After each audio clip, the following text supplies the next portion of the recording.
y bienvenidos a tu programa a través de la Biblia.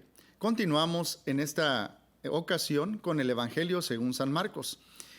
En la lección anterior compartí mucha información acerca del libro y hoy quiero continuar haciendo algo importante antes de entrar al texto en sí, hablando de la estructura y de otras cosas. Primero, creo que la vez pasada mencioné que Marcos había dejado a Pablo y a Bernabé en su primer viaje misionero. Dijimos la relación que él tenía con Bernabé. Pero quiero que vean, si ustedes leen 2 Timoteo capítulo 4, verso 11, que Pablo le pide a Timoteo que traiga con él a Marcos, dice, porque me es útil para el Evangelio. Había crecido, se había desarrollado. Este autor ahora es importante, está sirviendo y Pablo dice, me es útil. No sé si esto tenga que ver con el hecho de las conexiones en el mundo de latín, porque está ahorita en Roma y todo lo que sabe Marcos sobre eso y la experiencia que él tiene. Pablo lo llama en Filemón capítulo, versículo 24, si este es el mismo Marcos, le llama colaborador. Es alguien que está sirviendo al Señor. Y entendemos que como habíamos dicho, que todo lo que escribió Marcos eran las reflexiones de los sermones o lo que Pedro predicaba.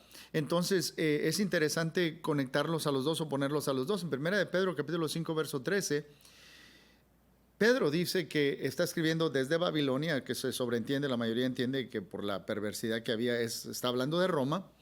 En críptico dice, y mi hijo Marcos, de la relación tan cercana que tenía con mi hijo Marcos. Era quizás el que le ayudaba a traducir al latín lo que él estaba predicando, no sabemos exactamente, pero él estaba allí con él. Ahora, es muy posible que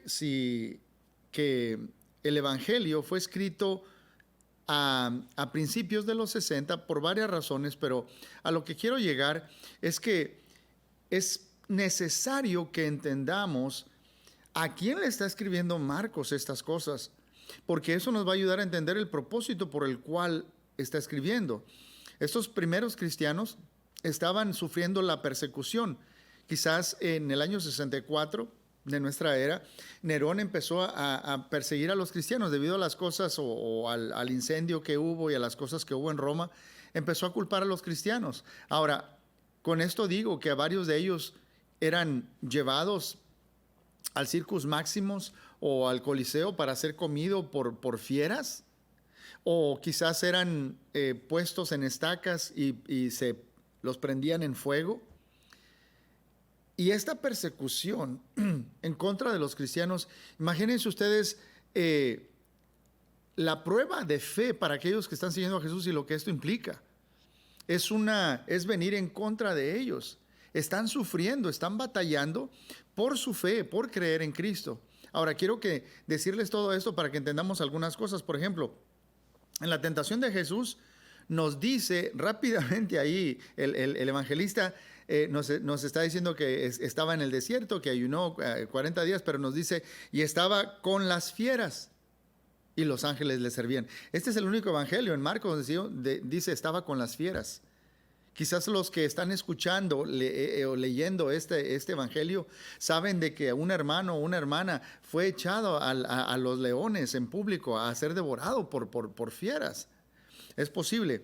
Es interesante también en el capítulo 10, cuando Jesús tiene la conversación con el joven rico y este joven se aleja de ellos y Jesús dice, es tan difícil para alguien que confía en las cosas materiales entrar en el reino de los cielos. Es más fácil pasar un camello por el ojo de una aguja.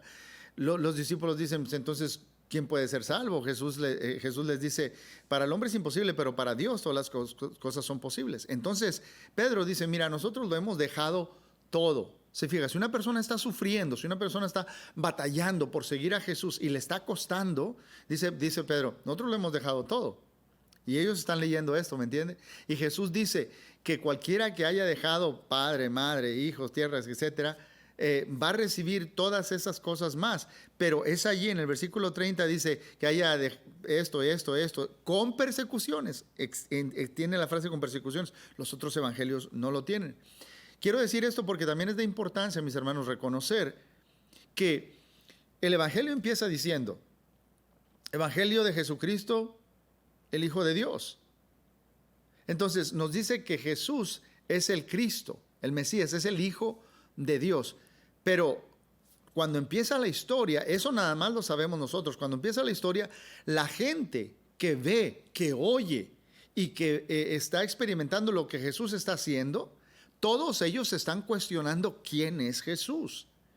No es hasta que llegamos a la mitad del libro y Pedro lo confiesa como el Cristo, pero como no entiende lo que significa la imagen que él tiene de un Mesías, Jesús les empieza a enseñar a ellos lo que significa ser un seguidor de él.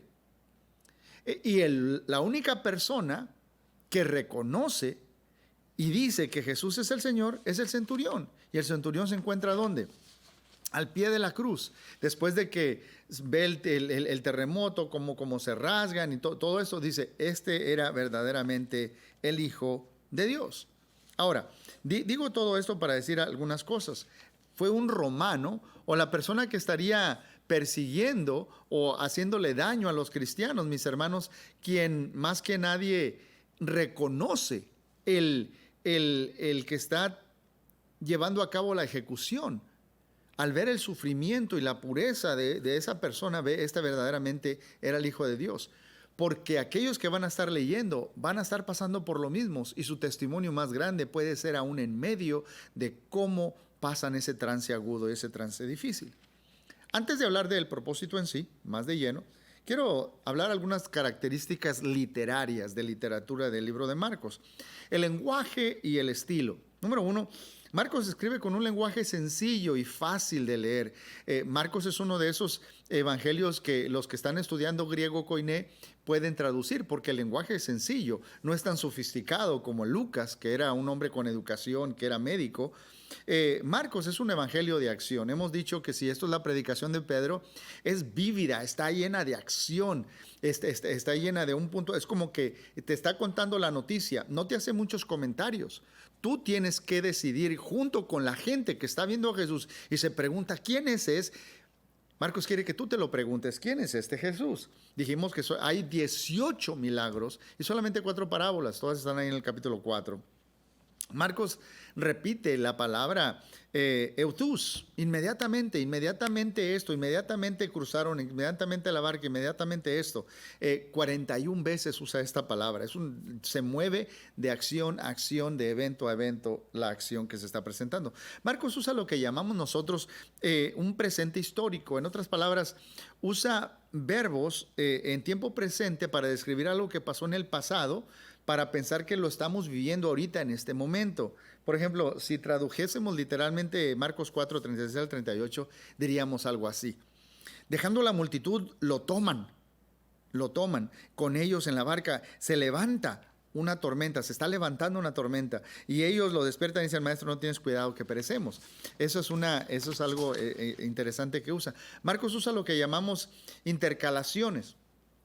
Empieza contando una historia, luego a la mitad pone otra historia y luego termina con la historia que había empezado, como que pone un sándwich, para que me entienda.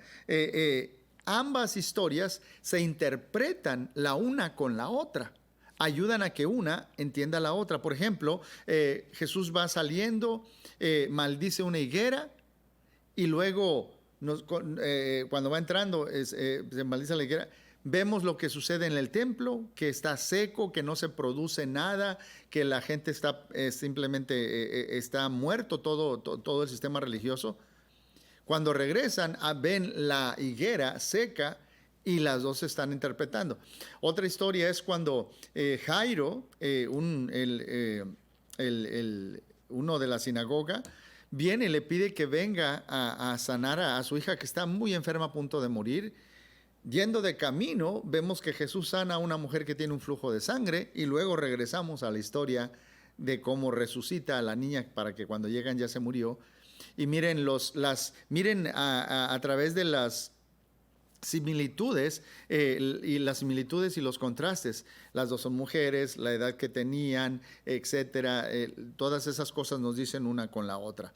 Esto lo usa Marcos como unas 5 o 6 veces. Okay. Marcos también usa lo que llamamos triadas. ¿Qué quiero decir con triadas, mis hermanos? Hay tres grupos de 3. Por ejemplo, hay 3 escenas en la barca. Hay 3 predicciones de su muerte. 3 veces Jesús encuentra a los discípulos durmiendo en el Getsemaní. 3 veces Pedro niega que conoce a Jesús. Todas esas escenas enfatizan el fracaso de los discípulos en reconocer a Jesús. Y ese es el tema de Marcos, ¿qué es lo que significa ser un verdadero seguidor de Jesús? Quiero que entendamos todo esto, mis hermanos, porque ¿se acuerdan que les dije la vez pasada? Es como una escena en 3 actos. En el primer acto todo sucede en Galilea, el último acto en Jerusalén y la parte de en medio, capítulos o la final del 8, 9, 10 y de 11 y 12, es el trayecto de Galilea a Jerusalén, donde Jesús empieza a enfocarse en sus discípulos. Hay una palabra, si la primera parte se nos está presentando, Marcos, a un Jesús poderoso como al Hijo de Dios que demuestra su exusía. La palabra clave es Jesús tiene autoridad, tiene poder. Y el punto cúspide de toda esta parte es cuando en Marcos 8:29 Pedro lo confiesa como el Hijo de Dios. O sea, ¿qué dice? Todo lo que he hecho, ¿qué te dice a ti? Y Marcos dice, tú eres el Cristo. La segunda mitad es el camino a la cruz. Él es el Mesías, pero va a cumplir su propósito, pero como alguien que sufre, como alguien que sirve, como alguien que da. El tema en esta segunda parte es, Él está sirviendo. El Hijo del Hombre no vino para ser servido, sino para servir. Podemos decir que el tema central lo podemos identificar en Marcos capítulo 10, verso 45, porque el Hijo del Hombre no vino para ser servido, sino para servir y dar su vida en rescate por muchos. Quiero en 2 o 3 minutos decirte lo siguiente. Número 1, Marcos empieza, después de que nos dice quién es Jesús, todavía no empieza la historia, nos dicen los versículos del capítulo 1 del 2 al 15, el mensaje de Isaías 40 y Malaquías 3, que Jesús iba a enviar un mensajero para que preparar los corazones de las personas para que recibieran la venida del Señor. Y luego, ya que nos presenta a Juan, cuando nos debe presentar al Señor, nos presenta a Jesús. Eso me parece maravilloso. Quiero que vean que Jesús redefine o entiende cómo es la ley y cómo se debe interpretar, y tiene muchos problemas con los escribas y los fariseos. Si leen en el capítulo 3, verso 6, 2 grupos que están en contra uno del otro, ahora se están uniendo para tramar cómo matar a Jesús. Ya desde el capítulo 3, verso 6, lo quieren destruir. Número 4, siguiente, te quiero decir que como hay acción, Marcos pone 4 historias seguidas una tras la otra. Nos dice el poder de Jesús sobre la naturaleza, su autoridad sobre las tormentas, su autoridad sobre los demonios, su autoridad sobre la enfermedad y su autoridad sobre la muerte. 4 cosas de las cuales nosotros no tenemos control y nos producen miedo. Y Jesús tiene autoridad sobre todas ellas. Y quería hacerte un punto a pensar también. Vemos nosotros cómo al principio, cuando Jesús es bautizado, se abren los cielos y hay una voz del cielo en el capítulo 1, verso 11. Este es mi Hijo amado, en él estoy complacido. A la mitad del libro, en el capítulo 9, se transfigura, muestra su gloria a Jesús y hay una voz del cielo que dice, este es mi Hijo amado, a él oíd. Y luego al final, en el capítulo 15, verso 37, el cielo no se abre, hay una oscuridad. Y el que clama esta vez es Jesús. Clama a Dios y entrega el Espíritu.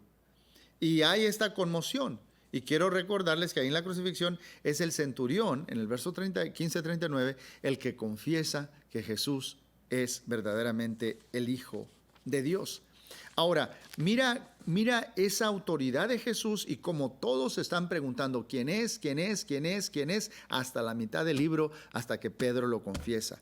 Y dice, empezando desde ese momento que Pedro lo confesó, pero con una idea errada, él empieza a enseñarles y a prepararlos lo que significa ser un seguidor de él.